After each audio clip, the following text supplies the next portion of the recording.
இன்றைக்கி நம்ம இன்னொன்று சப்ஸ்கிரைபர் நேம் எழுத போகிறோம் ஃப்ரெண்ட்ஸ். அவங்க பேர் யஷ்மிதா ஃப்ரெண்ட்ஸ்.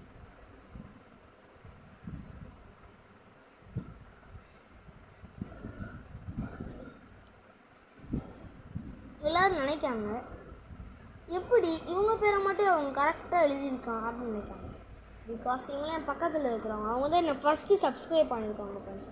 உங்களுக்கும் அவங்க பேர் ரைட் பண்ணி குழுத போகணுன்னா நீங்கள் கன்ஃபார்ம் எங்கள் சேனல் சப்ஸ்கிரைப் பண்ணுங்கள் ஃப்ரெண்ட்ஸ். நான் எப்படியாவது அது கண்டுபிடிச்சி போடுறேன் ஃப்ரெண்ட்ஸ்.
ஹாய் ஃப்ரெண்ட்ஸ், இந்த கட்டுரையில் நான் ஒரு தப்பு விட்டுருக்கேன். அது என்னென்னு கண்டுபிடிச்சா சொல்லுங்கள் friends. Thank you friends. Subscribe to my channel.